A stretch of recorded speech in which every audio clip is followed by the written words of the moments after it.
Bonjour à toutes et à tous, bienvenue à la séance 7 du module 19 de la méthode heuristique des mathématiques. Dans un premier temps, je vous demanderai de préparer le matériel qui va être nécessaire à cette séance d'apprentissage. Vous aurez besoin d'une règle graduée. Attention les enfants, ne prenez pas votre règle que vous avez l'habitude de plier, qui est toute tordue, etc. Moi je veux une règle bien droite. C'est clair? Alors, c'est parti. Commençons dans un premier temps par nos activités ritualisées. Voici un tableau des nombres. Vous le reconnaissez? Très bien. Ah ah ah, j'ai caché un nombre. Allez, prends ton ardoise et dis-moi de quel nombre il s'agit. Lève ton ardoise et vérifie. Bravo! 73. Effectivement, nous étions à 72. Et puis, de l'autre côté, 74. En fait, ça revient à l'exercice que nous faisions. Trouve le nombre suivant ou le nombre précédent. 73, c'est le nombre qui suit 72. C'est aussi le nombre qui précède 74. 7 dizaines, 2 unités. 7 dizaines, 3 unités. Vous êtes sur la ligne des nombres qui ont 7 dizaines. Et dans la colonne, des nombres qui ont 3 unités. Allez, on y va. On va un peu plus vite maintenant? Hop là! Quel est le nombre que j'ai caché? Lève ton ardoise. Vérifie. Bravo! Attention. Tadam! Quel est le nombre que j'ai caché? Lève ton ardoise. Et vérifie. Oui, 61. Et le dernier. Quel est le nombre que je viens de cacher? Lève ton ardoise. Super, 78. Bravo! Passons à présent au calcul mental avec une nouvelle activité. Il va bien falloir suivre. Efface ton ardoise et tiens-toi prêt. Dans un premier temps, nous allons prendre le nombre 25. Tu peux l'écrire si tu veux, tu le gardes bien en tête autrement. À ce nombre, je te demande d'ajouter 2. Donc je suis à 25 et je fais 25 plus 2. C'est bon? Tu as trouvé? Maintenant que tu as fait plus 2, je te demande d'ajouter une dizaine. Donc tu ajoutes 10 ou une dizaine. As-tu trouvé? Et enfin, au nombre que tu as trouvé, je te demande d'enlever 3. Tu enlèves 3, tu fais moins 3. Alors, sur quel nombre es-tu arrivé? Je te propose une correction. Donc nous étions sur 25 et nous avons ajouté 2. Donc nous arrivons sur 27. Bravo, 25 plus 2 égale 27. Maintenant je suis à 27 et je t'ai demandé d'ajouter une dizaine. Quand j'ajoute une dizaine, je descends hop d'une ligne. J'ai 2 dizaines, j'en ajoute une. J'arrive donc à 37. 27 plus 10 égale 37. Et je suis à 37. Je souhaite enlever 3. Comment est-ce que je fais? Eh bien oui, je recule de 3 cases. 1, 2, 3. 37 moins 3 égale 34. Il fallait trouver 34. Est-ce que c'est ce que tu as trouvé? Bravo. Même si tu n'as pas trouvé la bonne réponse, l'essentiel, c'est que tu aies essayé. On en fait un autre? Tu te places maintenant sur 58. Allez, je t'aide, je le mets le 58. Es-tu prêt? Tu vas ajouter 1. Donc 58 plus 1. Ça y est, tu as trouvé le nombre? Maintenant, le nombre que tu as trouvé, tu vas lui enlever une dizaine. Donc tu enlèves 10, enlève une dizaine. Normalement, tu as dû trouver. Et maintenant, avec le nombre que tu enlèves 5. Je te laisse encore un peu réfléchir. Enlève 5. Et enfin, dernière consigne, je te demande d'ajouter 2 dizaines. Tu ajoutes 2 dizaines, c'est-à-dire 10 et encore 10. Ou bien ça veut dire ajouter 20. Fais une pause, reprends le temps de vérifier les différentes consignes et je te propose la correction. Donc tu étais sur 58 et je t'ai demandé d'ajouter 1. 58 plus 1, ça fait effectivement 59. 58 plus 1, 59. Ensuite, je t'ai demandé d'enlever une dizaine. 59 moins 10, j'enlève une dizaine, j'en avais 5, j'arrive à 4. J'ai donc 49. Ensuite, je t'ai demandé d'enlever 5. 49 moins 5, 1, 2, 3, 4, 5. J'arrive à 44.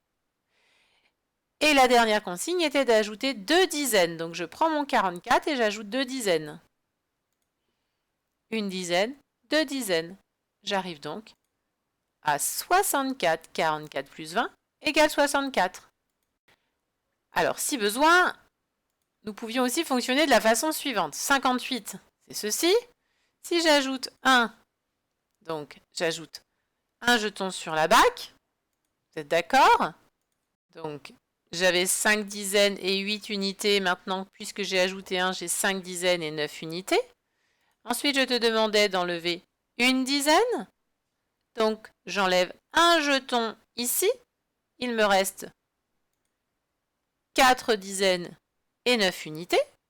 Vous êtes d'accord? Avec la bac, si je décidais d'enlever 5, où est-ce que j'enlève les 5? Oui, tout à fait. Dans cette colonne-là, j'en avais 9. Donc, si j'en enlève 5, eh bien, il me reste ici 4 dizaines et 4 unités. Donc, 44. Et enfin, pour ajouter 2 dizaines, où est-ce que j'ajoute mes 2 dizaines? Ça va être ici, dans la colonne des dizaines. Et j'arrive à 44 plus 20 égale 64. C'était une autre façon de faire, avec du matériel éventuellement. Alors maintenant, c'est le moment de prendre ta règle pour la séance d'apprentissage. Nous allons voir comment utiliser une règle graduée. Certains savent déjà très bien s'en servir et d'autres ont besoin d'un petit rappel ou d'un petit apprentissage. Nous avions déjà vu dans le module 7, donc c'était il y a très longtemps, la séance 7 du module 7, un travail sur les mesures. Nous avions fait un travail sur les mesures et nous avions fait le choix dans notre école d'utiliser des pailles. Nous avions mesuré des objets à l'aide de pailles. Donc c'était comme un objet étalon, on peut reprendre cette idée. Certains ont peut-être utilisé d'autres matériels dans leur école. En tous les cas, on s'était amusé à reporter cet objet plusieurs fois pour voir, nous en l'occurrence, quelle était la largeur du bureau en paille et ici la longueur du bureau en nombre de pailles. Nous, ici, c'est que si on se dit qu'on doit prendre un objet étalon, par exemple cette petite bandelette de papier, eh bien c'est long à reporter. Il faut prendre la bande et puis la redéplacer, faire des petites marques, etc. Donc si je veux mesurer ce poireau, oh là là, ça va être long, ça va être difficile et le risque d'erreur est bien trop grand. Donc, plutôt que de reporter la petite bande à plusieurs reprises, ce qui est difficile, hein, c'est ce que je disais, eh bien on va directement remettre toutes nos petites bandes sur un même étalon. Donc c'est l'idée de cette règle graduée. À chaque fois, on retrouve entre deux nombres le même écart. C'est comme si ça, c'était un objet étalon. Le petit écart que nous avons entre ces deux nombres. D'accord ? Chaque trait ici, alors chaque écart qu'il y a entre les deux grands traits, mesure 1 cm. Est-ce que ça, vous le saviez? Oui. Donc ça mesure 1 cm. Et là, j'ai encore 1 cm. Et encore 1 cm. 1 cm, ça n'est pas très grand. Regarde ta règle. Si tu mets tes doigts entre le 1 et le 2, tu vas voir 1 cm, c'est petit. Donc, si on doit à chaque fois reporter nos 1 cm comme ça sur un objet, eh bien, c'est un petit peu long à faire. C'est pour ça que quelqu'un a eu l'idée d'inventer la fameuse règle graduée. Vous êtes d'accord? Tout est au clair pour le moment?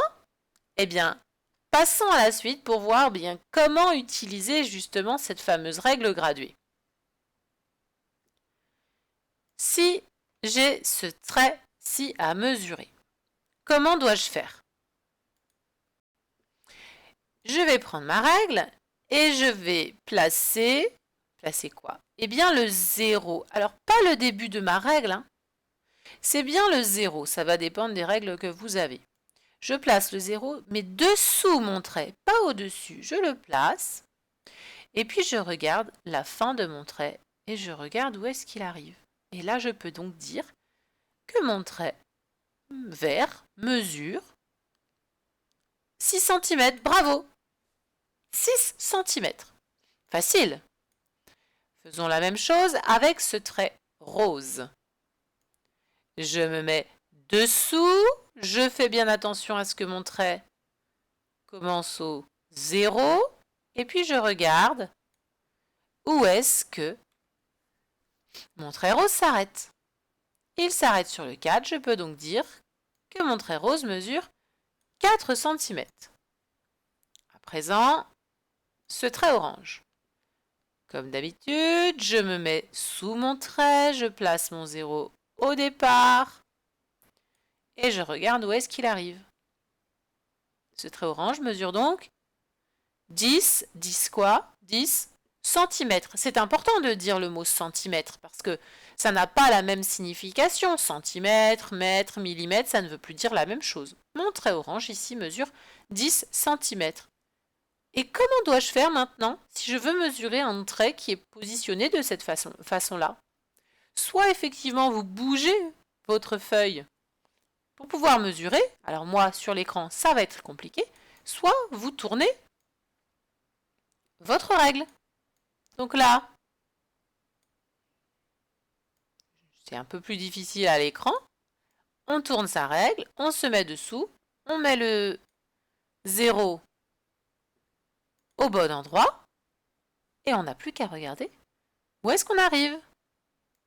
On peut donc dire que le trait violet mesure 5 cm. Facile pour le moment, non? Ce que je te propose, avant de faire la fiche d'exercice, c'est de t'entraîner à mesurer plein de choses chez toi avec ta règle. Ce qui est important, c'est de placer sa règle sous le trait à mesurer et de bien penser à la placer au 0. D'accord? Parce que beaucoup de règles ont un petit espace avant le 0. On ne doit pas le compter. Le début de la règle, ce n'est pas ça. C'est bien le 0 qu'il va falloir placer. Donc, entraîne-toi à mesurer plein de choses. Quand c'est fait, tu vas pouvoir passer à cette fiche d'exercice. Alors, cette fiche d'exercice pour les élèves de mon école est téléchargeable sur le site de l'école. Éventuellement, si besoin, je peux aussi vous la transmettre sur simple demande. Vous allez devoir utiliser la règle graduée pour mesurer les bandes et écrire ici le nombre de centimètres que fait chaque bande. C'est clair ça? On pense bien à prendre sa règle et à se mettre bien en dessous. Une fois que ce travail-là est terminé, je te propose un nouveau mini-fichier. Alors effectivement, vous n'êtes pas en classe si vous regardez cette vidéo, donc vous n'avez peut-être pas accès à ce nouveau mini-fichier, mais il est très facile à mettre en place. Il s'appelle le géomètre. Alors géomètre, c'est un métier, hein. C'est quelqu'un qui va faire des mesures dans la ville, dans les propriétés des gens, etc. Donc, comme quoi, vous allez être des petits géomètres. Vous allez donc faire des mesures. Ce fichier est à fabriquer par vos soins. Donc à la maison, il est assez simple à faire. Vous allez devoir donner des objets à mesurer à votre enfant. Pour les parents, là je m'adresse aux parents. Soit vous faites des bandes de papier, ça peut être des bandes de canson, des différentes bandes de couleurs. Vous pouvez utiliser des tasseaux de bois, des crayons à mesurer, enfin des objets que vous allez pouvoir mesurer. Et chaque objet à mesurer va être identifié par une lettre de l'alphabet. Donc vous allez nommer vos objets A, B, C, D, E, F, etc. jusqu'à M. Parce que je vais vous demander de prendre 13 objets. Et l'idée c'est de faire une progression, les parents. Donc vous allez aller du plus simple au plus complexe. Donc les premières mesures peuvent être entre 0 et 10 cm, ensuite vous allez jusqu'au 20, etc. Vous voyez, on essaie d'aller de plus en plus loin. Alors là, c'était pas 13, hein, c'était 30, excusez-moi, c'est une erreur. Et l'idée, c'est peut-être d'utiliser vers la fin des mesures qui obligeront à utiliser sa règle en faisant des reports, c'est-à-dire des objets qui vont être plus longs que la règle graduée de votre enfant, de façon à ce qu'il soit obligé de reporter et de faire une marque sur l'objet à mesurer. Quand cela est fait, vous proposez à votre enfant de mesurer quelques objets que vous avez choisis pour lui. Donc vous pouvez en faire mesurer 2 ou 3 dans un premier temps. Et puis un jour suivant, vous pouvez en faire mesurer d'autres. L'idée, c'est de bien comprendre comment utiliser sa règle graduée, de ne pas se tromper sur le placement, notamment la place du zéro, et de bien mettre sa règle le long de l'objet à mesurer et pas complètement de travers. C'est tout un art de mesurer. On n'a pas l'impression, mais ça n'est pas si facile que ça. Donc, je vous dis bon courage les enfants, bon courage aux parents, et à très bientôt pour une nouvelle vidéo.